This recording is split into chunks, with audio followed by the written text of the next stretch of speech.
Hi Turkey fans, and welcome back to Copa Tech Central, where we have a special treat for you today.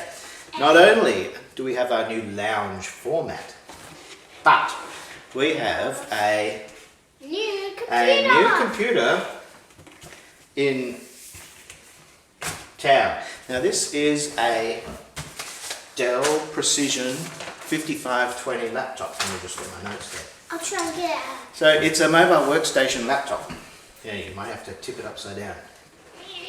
An expensive machine, and hot off the presses, it's the upgrade from the existing 5510. So there you go. So the 5510 was well received. It got some recognition for innovation in hardware. So the 5520 is exactly the same externally, as far as I can tell, and in terms of ports and so forth, but it has some internal upgrades. So when you box it, it'll come in a shipping container.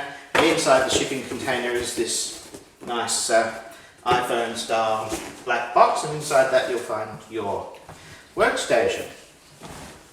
So first, the upgrades. So it has the 7th generation Kaby Lake CPU, upgraded from the 6th generation Skylake. Yeah, that's what it looks like. And it has 2400 megahertz RAM, DDR4 up from 2133. The graphics card here in Australia, it ships with a M1200 Quadro graphics card, and that's improved from an M1000. That is about it. There may be upgrades on the internal solid state disks, but I don't know. So that's essential differences. So what you'll find is that it's got better power management, courtesy of the newer chips. More efficient for playing videos and YouTube videos. That's the on button. Yeah, you can turn it on. And slightly higher clock speeds. So this one is clocked at 2.9 up to 3.9. You see that it's white and it lights up underneath this. That's, yes, it's got backlit keyboard. Yeah. 2.9 to 3.9, up from 2.7 to 3.6 in the 5510. So it comes with i7, i5, or you can get Xeon processor. That's what. And I don't know why I'd go for the Xeon, but this one's got a Core i7 in it, so it's quad-core, hyper-threaded. So you have to do a Control-Alt-Delete to get the...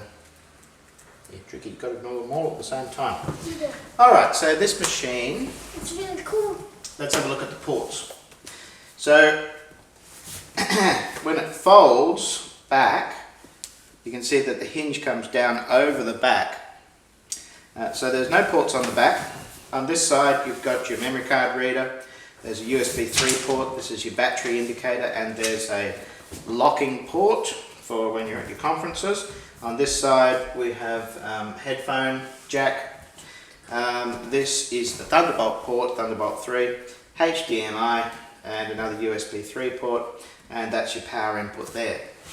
So just it's a really good computer, guys. Open that up whilst I show you the power supply. I suggest you should get it. And I'm back. This is the power supply. It's 130 watt and quite small, as you can see. Quite light cables. The smallest power supply that I've had for one of these mobile workstations. And the only thing I'd say about it is that this arrangement here, where it goes in at an angle, is a bit dicky. It looks as though it's going to get damaged. Yep. But anyway, Geordie, do you want to make yourself useful now, mate, and plug that into the power supply? Not that we need it, but anyway, no, you don't. We're just having little grumpy moments with Jordan. You might have. Okay, it's not going to fit anyway.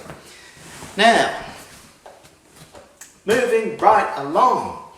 The other thing I want to show you is the docking station. Okay. So the docking station comes with a larger power supply.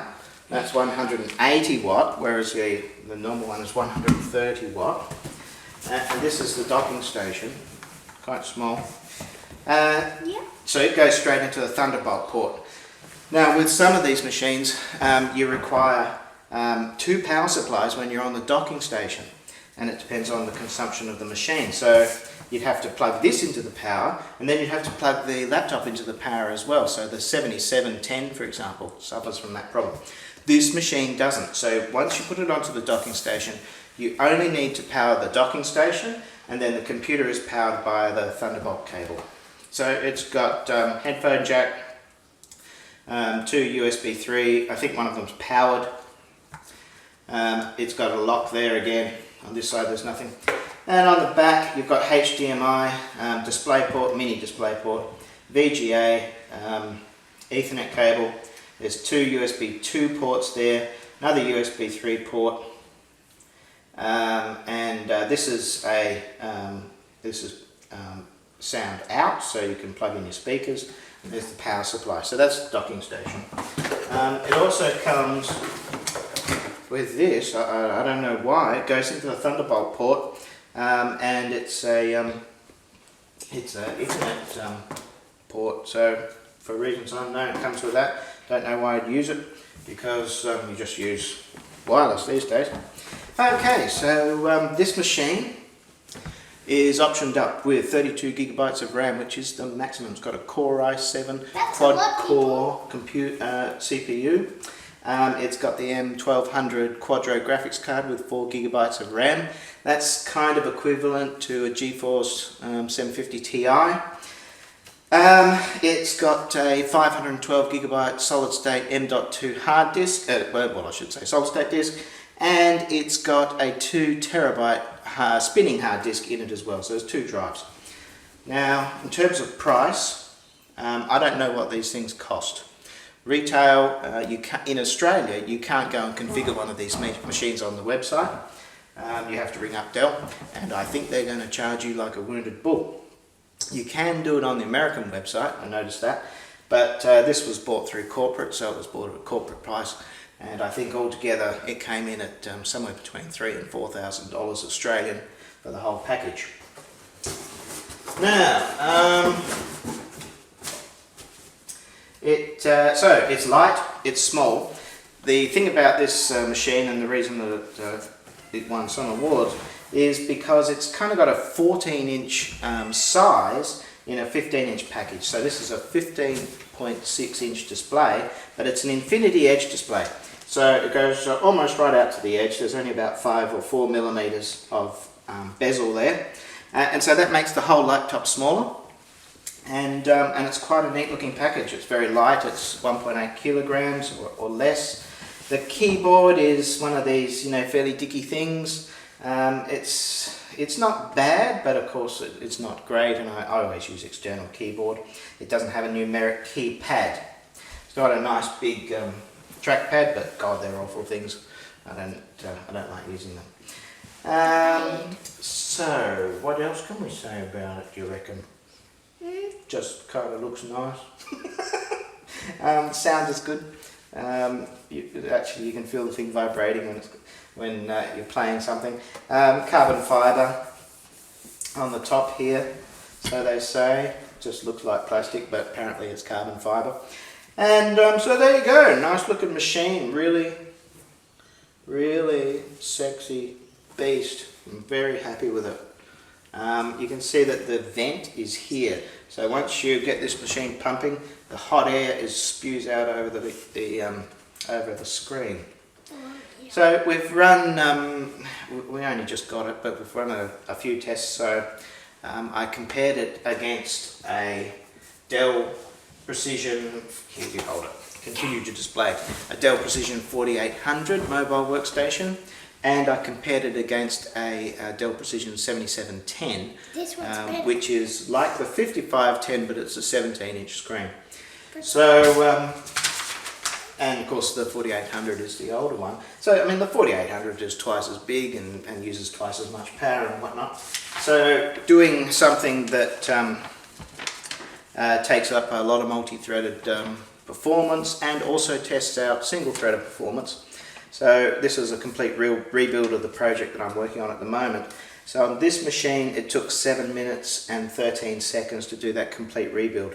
And I was watching the the task manager, and it was oscillating between about 3.48 gigahertz when it had all 8 threads running, up to about 3.86 gigahertz when it was on single threaded task. So that's about 22% faster than the M4800, which took 9 minutes and 20 seconds to do the same task. And it's just a little bit faster than the Precision 7710, which took 7 minutes and 34 seconds. So there you can see the improvement from going from the Skylake through to the Kaby Lake CPU. It's taken it from 7 minutes 13 down to 7 minutes 30, from 7 minutes 34. So that's all we've had a look at so far. The only other thing I've had a look at is the Windows Experience Index. That came in at 7.9. It was brought down by the graphics card. I don't think the graphics card is particularly good, but it's got 4 gigabytes on board, so that's good. It actually comes in lower than the Experience Index on my Skull Canyon, which you know that I like, and so that's interesting. Though I would have expected the graphics on the Skull Canyon not to be as good as an M1200 Quadro. So we'll hopefully bring you another report once we have some more information on performance. Subscribe. Do we have any more messages to our subscribers and to our viewers? Hi, Mitch. Yeah, thanks for joining us here at Paper Tech Central. See you next time.